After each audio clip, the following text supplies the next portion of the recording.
Hello guys, so yan, I am back. So I am here at Botanical Garden, which is madadaanan po ito bago ang Minds View. Yan po yung design ngayon ng Botanical. Ang team po ata nila is Enchanted. Parang, di ko po alam, basta yan, butterflies, ganon. More on fantasy pala. Ganun po yung style niya. And then, yan po yung makikita mo pag nilakad mo yung ganito yung tsura niya pag wala pang ilaw. Kasi by 5:30 pa lang kami dumating dito. By 6 p.m. or basta pag medyo dark na, dun po nila ino-open ng paunti-unti. Hindi nila sabay-sabay na ino-open. Tapos guys, ayan as what you see, marami na pong tao, mga bisita, ganyan. Kahit ganito. Kasi ano po to mga Tuesday po ako pumunta nito. Hindi po kami pumunta ng Sabado-Linggo kasi dun po maraming tao, pati ang Friday. Bale, ang entrance po pag Baguio residents ka is 50 pesos pag adult. Hindi ko lang alam pag children, sorry. Tapos pagka ano naman po, pag turista ka is 100 pesos. Yun ata yung minimum nila.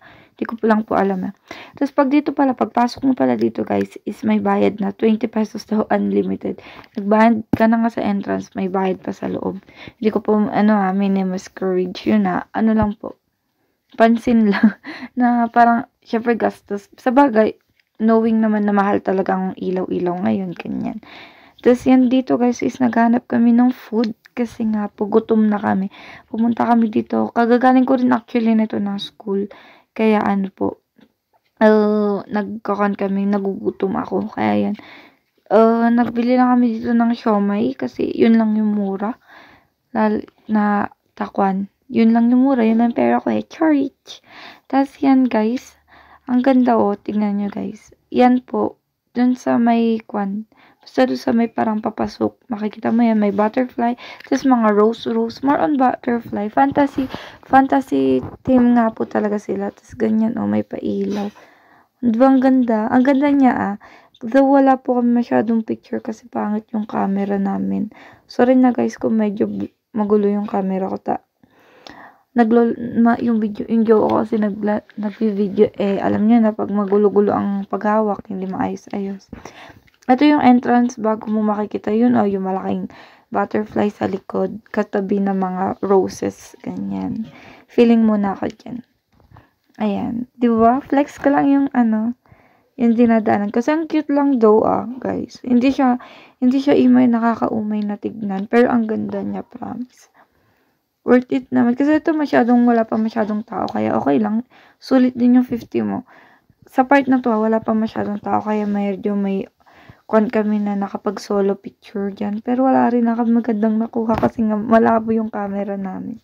Pag sa camera. Ayan Ang cute no guys. Kaya tara na dito sa Botanical Garden ng Baguio.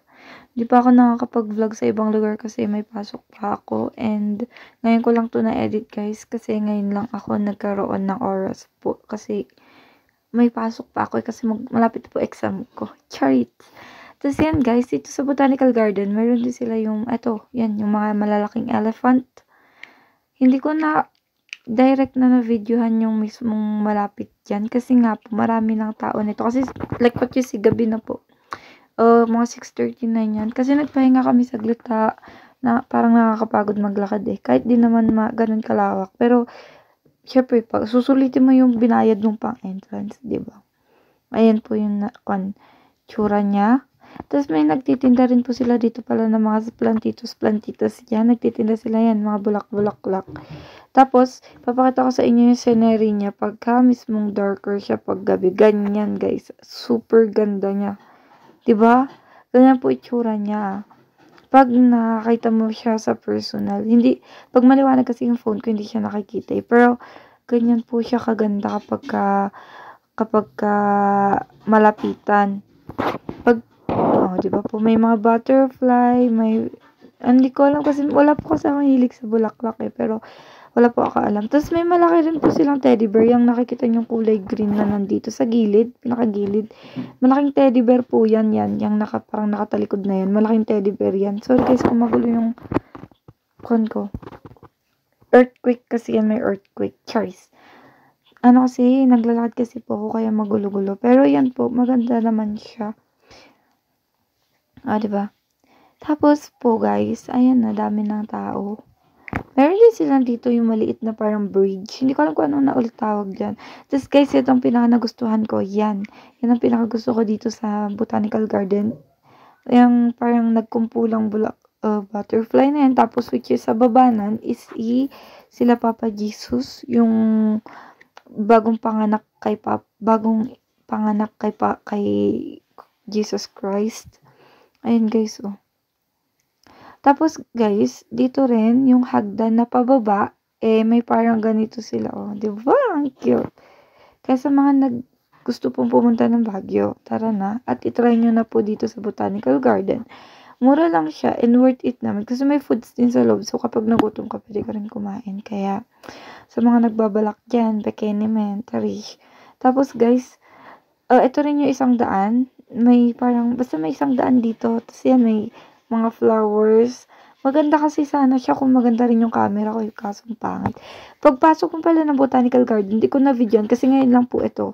Yan po yung mismong bubungad sa inyo. Yan parang ganyan na Christmas tree nila.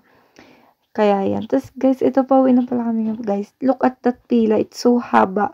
Kaya sa mga nagbabalak, it's better to go there earlier than lately po. So, yun guys. See you on my next vlog. Bye-bye!